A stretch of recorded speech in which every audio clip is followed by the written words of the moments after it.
What are 5 Seattle Mariners predictions I have going into the 2024 season? Find out more in today's video.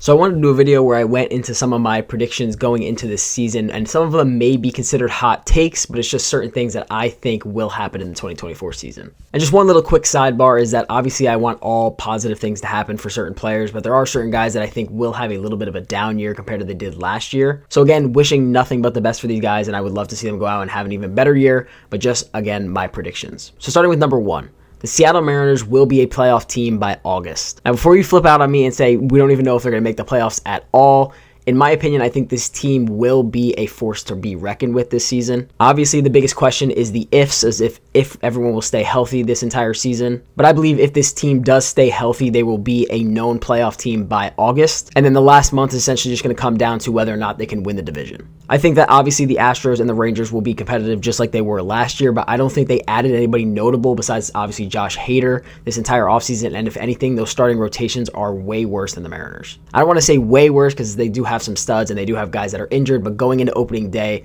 our starting 5 rotation is a lot better than theirs. They also do have certain position players that are hurt, especially the Rangers with Josh Young, or Jung, however you pronounce it. But I do think the Rangers really will have guys that'll come down to earth. Guys like Corey Seager and Adolis Garcia will always be good, but I don't know if they're going to have as crazy of years as they did last year. So that's probably my biggest hot take on these 5, so don't yell at me just yet. Before my second prediction, I think that Tai France will have a bounce back year in 2024. Starting with just some of his spring training stats, he's currently hitting .324 in 40 plate appearances, where he has 7 singles and 4 doubles, and has also driven in 5 RBIs. He has 4 walks and only 3 strikeouts in those 40 plate appearances. So I know everyone has been talking about driveline Tai this entire offseason, and obviously the year that he had last season was not what we expected from him. I don't think Tai France will be an all-star this year, but I do think that he will have a much better year and produce a lot more power than he did last year. I have Tai sitting anywhere from 16 to 19 home runs this season, and I truly believe that he knows what he has to do this season in order to succeed, and I think last year really put a chip on his shoulder to go out and be successful this year. So I know Mariner fans are kind of split on whether Tai will have another good year like he did in 2022, and I don't think he's going to have that good of a year, but I do think that he can do much better than he did last year. And he's a very important piece for us, whether people want to admit it or not.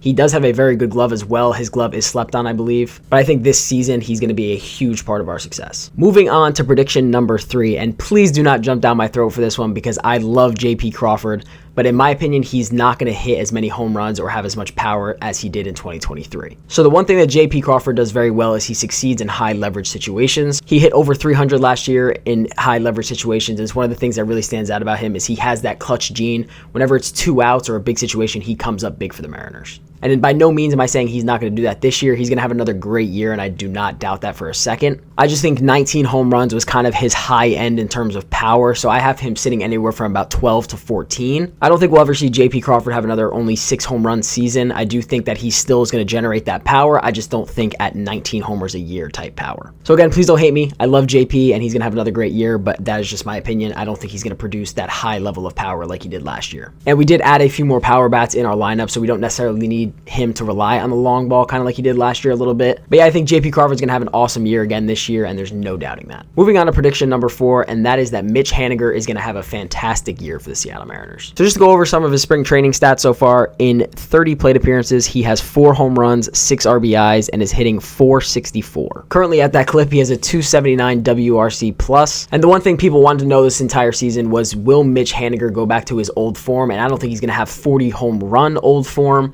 but I do think he's going to come out and be a big impact bat for us. The injuries are a scare, of course, but one thing that I like to talk about when it comes to players is their comfort of being in a certain team. So if you follow me on Twitter or watch some of my other videos, I talk about how Josh Rojas is very comfortable in a Seattle Mariners uniform, which is why I'm comfortable with him playing third base in an everyday role. He did very well in his short time for us, and I do think that is partially because he's very comfortable in a Seattle Mariner uniform. And truly, I think Mitch Haniger is the exact same way. Mitch Haniger has been a Seattle Mariner most of his career, and you can just tell he's very comfortable there. He was a huge reason for some of our success a few years back and has always been a big leader in that clubhouse. I think him coming back into that environment is only going to help his mindset and help him produce again at a higher level. So if he does stay healthy, I could see Mitch Haniger putting up 25 home runs this season and truly just being a big impact bat and one of the main reasons and big reasons that we can make the playoffs this year. And prediction number 5, and some of you might hate me for saying this one, but I think Bryce Miller is going to have a rough start to the season. Before you yell at me, let me explain some of my reasonings. As we know, Bryce Miller has been working on some new pitches that he's been developing this entire offseason. And again, just to go over some of his stats so far this spring, he has started in 3 games and he has a 4.5 ERA,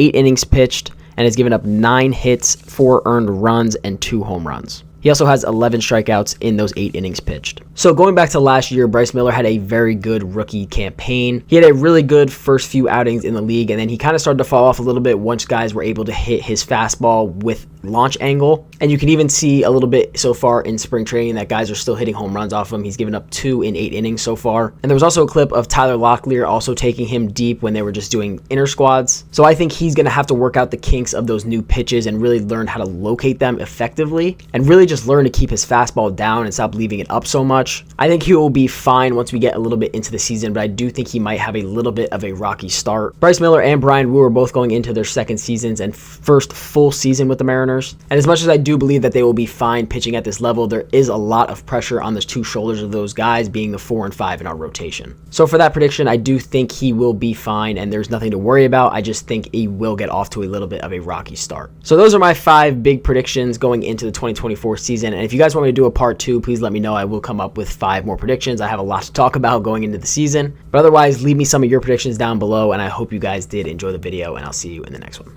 Peace out.